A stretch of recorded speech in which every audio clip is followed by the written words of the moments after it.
Welcome to PS VGR news. మనకి road traffic వాళ్ళు ఎటుపోయినాయి ఆటోలు అని చెప్పి నాకు 4 ఫోన్లు ఇచ్చారు. రోడ్డు ఆటోలు కూడా తీసేసారా ఏంటని అడుగుతున్నారు. అక్కడి నుంచి మీటింగ్ పెట్టారు. సార్ అసలు రోడ్లన్నీ క్లియర్గా ఉన్నాయి, ట్రాఫిక్ అంతా భలే ఉంది సార్, ఇప్పుడు ఇట్లా రోజు మెయింటైన్ చేయండి సార్ అని వాళ్ళకి తెలీదు, విషయం తెలియదు వాళ్ళకి. ఆటోలు అసలు అన్ని ఎటుపోయి అసలు ప్రశాంతంగా ఉంది సార్ అని ఎవడో ఫోన్ చేశారు. లోకల్ బండ్లు రాలేదంటయ్యా, మీరు ఏం చేస్తున్నారు?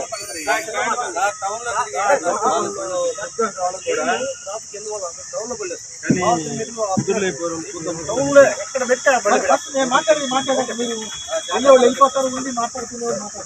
నేను చెప్పాల్సింది చెప్పేస్తా ఉన్నాను బాబు. చాలా మంది లైసెన్స్ అనేది ఉంటుంది. ఫస్ట్ పాయింట్, దయచేసి మీరు ఆనెస్ట్గా ఎంతమందికి లైసెన్స్ లేదో ఎక్కండి, నేనేం చేయను, కానీ కాకపోతే దానికి రెస్ట్రిక్షన్ చెప్తాను. ఎన్జిఐ గారితో మాట్లాడే నేను, మీకు లైసెన్స్ అనేది ఇమీడియట్గా ఇప్పిస్తారు. తర్వాత మీరు మామూలుగా వెళ్తే ఒక 5,000 ఏమో బ్రోకరేజ్ చేయడం ఉందని చెప్పేసి దానివల్ల వెనక్కి ముందుకు తగ్గుతున్నారని విషయం తెలిసింది నాకు. కాబట్టి మీకు రెగ్యులర్ ఛార్జెస్తో మీకు లైసెన్స్ వచ్చే విధంగా నేను ఎంబీఐ గారితో నేను మాట్లాడాను. మీ అందరికీ లైసెన్స్ అనేది తక్కువ రేట్లు, అంటే వాళ్ళ గవర్నమెంట్ రేట్ వేయడంలో అంత రేట్తోనే మీకు లైసెన్స్ వస్తుంది.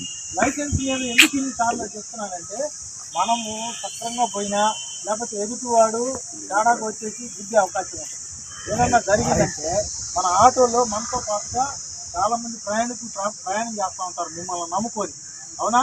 మనం ఆ జాగ్రత్త లేదు, ఏదో లైసెన్స్ లేదనుకో, వాడు ఎవడన్నా ఎదురువాడు వచ్చి గుద్దినా లేకపోతే మా రోడ్లలో ఆ గుంటల్లో కింద పడిపోయినా ఏదైనా చిన్నది కాలు ఇరగటమో లేకపోతే తాళం పోవడమో జరిగిందనుకో ప్రయాణికులు, అటువంటప్పుడు మనకు లైసెన్స్ ఉంటే డ్రైవర్కి కనీసం ఇన్సూరెన్స్ క్లెయిమ్ చేసుకుంటాడు, వాడి కుటుంబం వీధిని పడకుండా ఉంటుంది.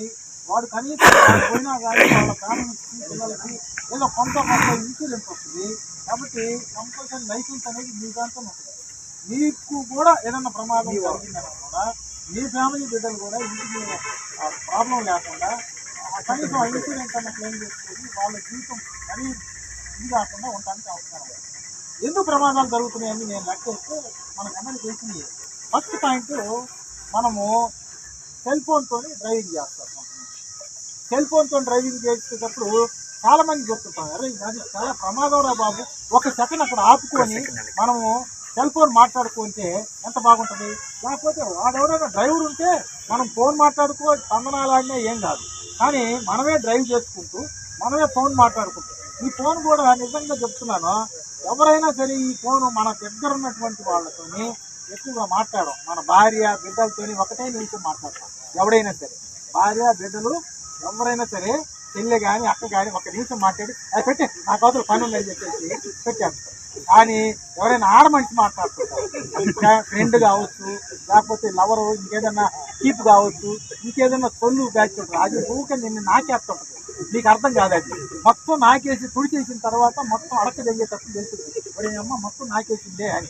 అంతవరకు తెలియదు మీకు ఏంది. కాబట్టి అది మీరు ఆలోచించరు, ఒకే స్వీట్ వాయిస్తో మాట్లాడతాం అన్నమాట. స్వీట్ వాయిస్తో మాట్లాడుకుంటా మిమ్మల్ని లైన్లో పెట్టేస్తుంది. మీ జేబులు ఒళ్ళు ఇల్లు అన్ని గుల్ల చేసి మొత్తం పోయిన తర్వాత సగం రోగం వస్తుంది. ఆ రోగం వస్తుంది, డబ్బులు పోతాయి అన్నీ. అప్పుడు తెలిసి పొరపాటు చేశాను అప్పుడు బాధపడే కంటే ఇవన్నీ వ్యవహారాలు తీసి పడదాన్ని. ఇంటి దగ్గర ఫ్యామిలీ ఉంది, మనకు ఒక కుటుంబం ఉంది, పెళ్ళాం ఉంది, అది శుభ్రంగా చూసుకొని అవి మాట్లాడుకొని మీకు సమయం ఉంటే ఈ సొల్లేసే బదులు అక్కడికి పోయి పెళ్ళాం పిల్లలతో ఒక గంట కాలక్షేపం చేస్తే మీ మనసు కూడా ప్రశాంతంగా ఉంటుంది, మీకు ఆరోగ్యంగా ఉంటుంది, అన్ని రకాలుగా సుఖంగా ఉంటారు. కాబట్టి ఈ ఫోన్ అనేది మానేసేయండి. తర్వాత ఒక ఆటోలో నలుగురినే ఎక్కిస్తారు, దాదాపుగా ఒక 20 మందిని ఎక్కిస్తారు. చూసుకోవాలి మీరందరూ కూడా, అంతంతమందిని ఎక్కించుకుంటే ఇవి ఉన్న రోడ్లలో మరీ నలుగురి కంటే సరే మేము అనకూడదు, నలుగురు వేస్తే మనకి ఎట్ట గిట్టుబాటు అవుతుంది అనేది ఆలోచన. కాబట్టి ఇంకొక 2 మంది ఏదో వేసుకోవాలి తప్పించి 20 మందిని ఎక్కిస్తే ఇటు తొడ మీద ఒక ఆవును గుర్తుపెడతాయి, ఇటు తొడ మీద ఒక ఆవును గుర్తుపెడతాయి డ్రైవర్. ఇది కనీసం స్టీరింగ్ తిప్పడానికి కూడా బొత్తు ఏం కనపడదు. కాబట్టి ఈ స్టీరింగ్ తిప్పుకునే ఆలోచన ఉండాలి కదా మీకు. ఇక్కడ ఇరుక్కొని ఇక్కడ పట్టుకొని అందులోనే మళ్ళీ ఒక సెల్ ఫోన్ తెచ్చుకొని అందులో లుంగి కట్టుకొని చూడు గాలికి పోతా ఉంటే నీ అమ్మ లుంగి లేచి మీద పడుతుంది, ఏదో తరుకంతా బయట పడిపోవాలి. కాబట్టి మీరు ఈ ఏసీలో కొంచెం ప్రాపర్గా ఉండండి. పైన షర్ట్ వేసే దర్జాగా, కింద చూస్తే లుంగి, లోపల గాయం ఉందో లేదో తెలియదు. ఇవన్నీ ఎవరో చేసుకొని మనకి తెలియదు. కాబట్టి వీటి వల్ల ప్రమాదాలు. నేను ఊరకే కామెడీగా అనిపించినా కూడా ఈ లుంగితోని డ్రైవ్ చేసిన మోటార్ సైకిల్ మీద ఈ లుంగి లేచి ముఖం మీద పడి, నేను జరిగిన విషయం చెప్తున్నా. మోటార్ సైకిల్ మీద రయ్యని వెళ్ళిపోతుంటే లుంగి లేచి ముఖం మీద పడితే వాడికి అర్థం కాకుండా పోయి గోతిలో పడి చచ్చిపోయినాడు వాడు. జరిగినాయి. నేను లైవ్లో 26 సంవత్సరాల నుంచి చూసి ఉన్నాయే చెప్తున్నా. నేను నాకేం కొత్తవి కాదు, నేను సృష్టించినవి కాదు.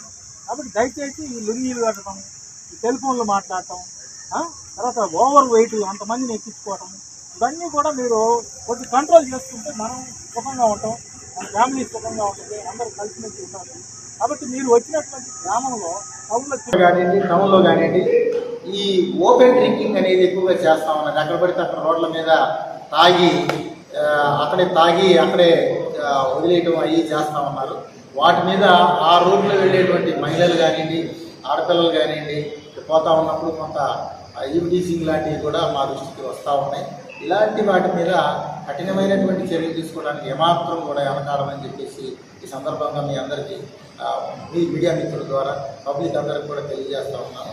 అలాగే ఇక్కడ ఇంకొకటి మా యువత గాంజా పట్ల, అట్లాగే గుట్కాలు పాన్ మసాలాల పట్ల, అట్లాగే చెడు వ్యసనాల పట్ల ఆకర్షితులయ్యి పేకాట, మద్యం, జూదం ఇలాంటి వాటి పట్ల ఆకర్షితులైపోయి వారి యొక్క జీవితాలని పాడు చేసుకుంటా ఉన్నారు. అట్లాగే కొంతమంది ఆన్లైన్ గేమింగ్, ఆన్లైన్ బెట్టింగ్ కూడా చేస్తూ ఉన్నారు. ఇవన్నీ కూడా ఫ్రాడ్ చేసి వాళ్ళు మీ దగ్గర నుంచి సొమ్ములు కొట్టేయడానికి చేస్తారు. కాబట్టి మన జాగ్రత్త అనేది ఎంతైనా అవసరం ఉంది. కాబట్టి పబ్లిక్ అందరూ కూడా అవేర్నెస్ని కల్పించుకొని వాళ్ళందరికీ ఈ మీడియా ద్వారాగా వాళ్ళందరికీ అవేర్నెస్ కల్పిద్దామని చెప్పి ఉద్దేశంతో ఈ యొక్క కార్యక్రమాన్ని ఏర్పాటు చేయడం జరిగింది. దయచేసి ఎవరు కూడా ఈ ఆన్లైన్ లింకులు పంపిస్తూ ఉంటారు, మీకు లాటరీ తగిలిందనో లేకపోతే మీకు ఈ వస్తువు పంపిస్తున్నామనో ఏదో ఒకటి వాళ్ళు ఫోన్ ద్వారా కానీ లింకుల ద్వారా కానీ మెసేజ్ రూపంలో కానీ పంపిస్తారు.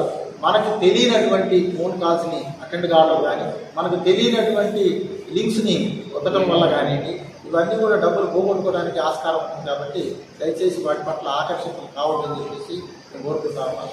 అలాగే ఈ యొక్క కోడి పందాలు కానివ్వండి, పేకాటలు కానివ్వండి, అట్లాగే ఈ జోదాలు మట్కా విషయాల్లో కానివ్వండి దయచేసి ఆకర్షితులు కావద్దు, ఉన్న డబ్బులు పోగొట్టుకుంటారని చెప్పేసి ఈ సందర్భంగా తెలియజేస్తూ అటువంటి వారి మీద కఠినమైనటువంటి చర్యలు తీసుకుంటామని చెప్పేసి హెచ్చరికలు కూడా మేము పోలీసు శాఖ తరఫున హెచ్చరికలు కూడా చేస్తూ